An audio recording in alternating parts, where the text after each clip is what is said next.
Assalamualaikum warahmatullahi wabarakatuh. Selamat pagi, selamat siang, selamat malam ya. Tergantung waktu di mana Anda menonton video ini. Jadi pertama kenalin nama aku Muhammad User Iro sendiri ya. Dipanggil aja User ya. Aku berasal dari jurusan Teknik Kimia Universitas Gadjah Mada. Aku berasal dari kota Palembang ya. Mungkin di sini ada yang dari Palembang juga ya. Jadi aku bakal jelasin nomor 6 sampai 10. Nah, jadi di soal nomor 6 ini ada pegas nih.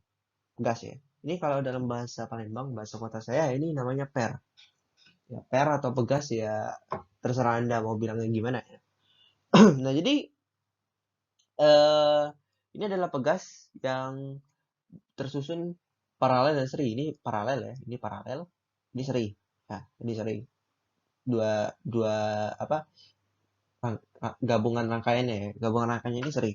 Nah, di pegas atau per ini tergantung sebuah benda, atau sebuah bola ya, bundar, terserah, cakram mungkin. Itu sama aja ya, cakram, bundar, bola, bulat itu sama aja. Nah, jadi soalnya adalah tiga buah pegas identik dipasang seperti pada gambar dengan massa beban 0,03 kg. Nah, jadi tiga buah pegas identik ini artinya kalau ada pegas yang identik ini artinya konstantanya sama gitu. Identik tuh, sama, twin. Massa beban berarti massa bola ini itu sebesar 0,03 kg atau iya kalau di sana diubah jadi gram ya 30 gram lah. Nah, rangkaian pegas ini akan bertambah panjangnya menjadi 5 cm, bertambah panjang 5 cm kalau misalkan ditarik sama gaya 200 Newton. Jadi kalau misalkan ini pegas ini, rangkaian ini ditarik ya. Ditarik ini ada gaya ke arah sini. Nanti dia bakal bertambah panjang 5 cm kalau ditarik dengan gaya 200 Newton. Nah, misalkan nih, beban ditarik ke bawah sehingga rangkaian pegas bertambah panjang 6 cm, kemudian dilepas ya. Jadi ini ditarik dengan gaya yang berbeda ya. Ya sampai panjangnya 6 cm, terus dilepas gitu. Maka rangkaian pegas ini akan bergetar dengan frekuensi apa gitu. Nah, jadi kita udah tahu kan kalau misalkan pegas kita tarik terus kita lepas ya itu nanti bergetar gitu. Ada gelombangnya ya. Nah, pertama yang harus kita cari ya, kalau pengen mencari frekuensi setelah pegas ini dilepas, itu harus kita cari adalah konstantanya ya. Nah, ini rumus dasar nih, ini pasti udah pada belajar ya waktu SMA ya. Nih, F sama dengan K delta X ya. F ini apa? F ini gaya, force. Dalam satuan apa? Newton. K ini apa? K ini konstanta ya, konstan. Setiap pegas itu biasanya berbeda konstanta ya, nggak sama gitu. Makanya di soal ini ditulis identik gitu. K delta X ya. Delta X ini apa? Delta X ini bukan X, Y aljabar, tapi delta X ini adalah perubahan panjang. Nah, perubahan panjangnya itu tadi berapa ya? 6 cm, 5 cm. Nah, jadi pertama ini si delta X ini kita pindahin aja ya. Kita pindahin delta X-nya ke kiri, nanti dapat persamaan ini. K sama dengan F dibagi delta X. Kita pengen cari konstantanya nih. Ya, masukin aja nilainya. K sama dengan berapa?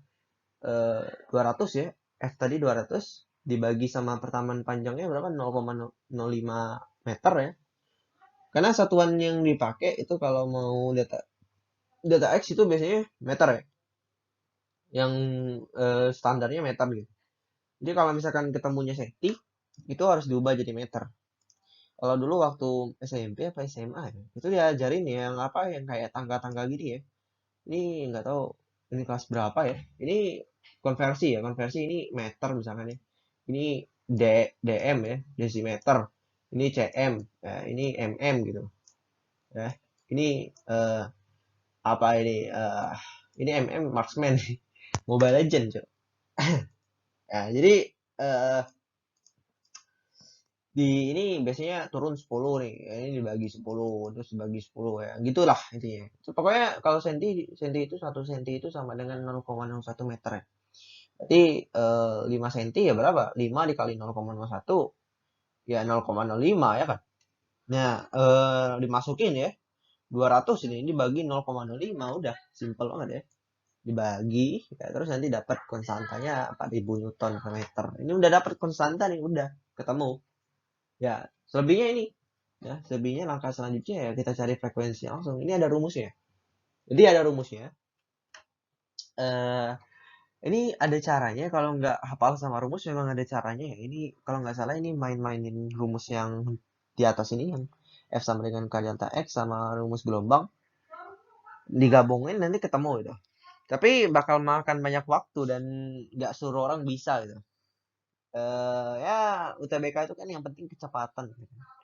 Makanya penting ya buat hafal rumus itu sangat penting gitu. Hafal sama rumus penting itu kalau nggak salah di buku-buku fisika itu biasanya banyak tuh. Yang waktu kelas 12 tuh ada semua tuh rumus-rumusnya itu. Kalau buku SBMPTN yang The King segala macam itu kadang bukannya saya menjelekkan ya, tapi bukunya itu kadang nggak lengkap gitu, bahkan masih kalah lengkap sama buku SMA kelas 12 karena eh, yang namanya buku wangsit tuh dia disingkatin gitu, dimasukin dalam satu buku dan itu pastinya ya ringkasan kan, nggak selengkap yang asli gitu. Kalau kelas 12 itu memang lebih tebal, satu semester aja berapa ratus halaman, tapi memang lengkap gitu ya. Ya tinggal dimasukin aja ya, simpel ya, dimasukin F sama dengan 1/2 pi akar K dibagi M. M-nya apa? Massa ya, massa beban. Udah ketemu tadi 0,03 kg, ditulis di soal ya. Ya, dimasukin ya, nanti ketemunya 57,7 Az. Hertz ya. Hertz. Nah, jadi ini soalnya tipenya LOTS ya. Tipenya LOTS, Low Order Thinking Skill. Nah, kalau dalam UTBK biasanya jarang soal kayak gini. Sangat jarang ya. Kebanyakan soal UTBK itu HOTS. Higher order thinking skill. Jadi perlu analisis gitu. Ini kita tinggal masukin rumus gitu. Ini simple nih. Ini easy nih. Jadi yang penting hafal rumus ya. Kalau hafal rumus sudah kejawab ini. Nggak usah apa, nggak usah lama-lama. Ini udah pasti ketemu nih. Kalau hafal sama rumusnya. Ya hafal sama rumus itu juga penting sih. Karena ini namanya waktu ya. Ya walaupun nggak terlalu banyak sih soal-soal lots kayak gini. Kebanyakan itu hot ya. Ada pemikiran gitu. Perlu analisis. Lanjut. Nah, ini soal nomor 7 nih. Sebuah benda, ini nggak ada gambar nih. Ini yang soal TBK tuh kayak gini nih, nggak ada gambar. Sebuah benda berbentuk silinder bermasa M, ya. Masanya M, ini masanya aja nggak ditulis nih. Masanya M memiliki massa jenis rho. Ya. Tambah, nggak ditulis. Lebih kecil daripada massa jenis air. Oh, kalau dia lebih kecil berarti ngapa? Apung ya, ngapung. Kalau massa jenisnya lebih kecil, pasti dia ngapung di atas itu. Benda dimasukkan ke dalam silinder berisi air. Hmm. Dah, masukin dalam air ya, berarti ngapung ya. Tidak ada air yang tumpah dari silinder tersebut. Nah, jadi bendanya ini berbentuk silinder, dimasukin dalam benda berbentuk silinder ya. Ya, nggak ada air yang tumpah, berarti nggak ada air yang tumpah, nggak ada air yang keluar ya. Jika luas benda adalah A dan massa jenis air adalah rho O ya, rho awal ya, tinggi bagian benda yang terendam air ada. Ini simple ya. Ya benda berbentuk silinder ya. Ini kita gambarin aja, ini anggap aja silinder ya. Ini maaf kalau gambarnya agak jelek ya. Ini mengapung nih, ini ngapung. Karena ini lebih kecil ya. Ini bendanya nih. Ini mengapung. Nah, di sini ada gaya ya, gaya hidrostatis yang mendorong benda ini ya. Anggap aja F. Ini adalah W-nya gitu. Ya. Kalau simple itu gini, ini air ya. Ini air. Di sini air ya. Di sini air semua. Ini silindernya gitu. Nah, ditanya adalah tinggi bagian benda yang terendam air. Berarti ini ya. Nah, ini tinggi bagian yang terendam air. Ini maaf ya kalau gambarnya agak jelek ya. Ya udah kita analisis nih. Nah, ini jadi udah jadi ya gambarnya, udah jadi di sini. Ini yang lebih rapi dari yang sebelumnya yang saya gambar tadi. Jadi gini, kalau misalkan benda mengapung itu resultan gaya pada sumbu horizontal vertikalnya itu sama dengan 0. Sumbu y-nya ya. Itu artinya ini kan ada gaya yang bekerja nih. FA, gaya hidrostatis ke arah atas ya.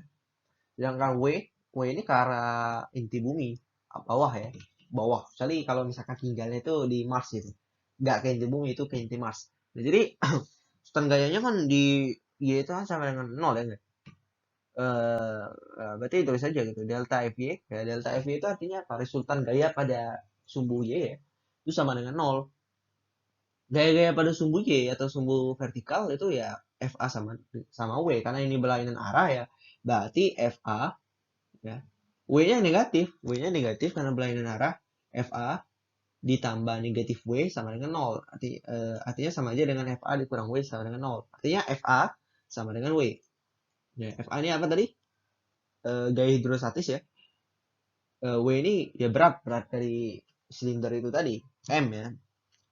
Nah, rho O ya dikali G dikali VB sama dengan MG, G-nya kita coret ya.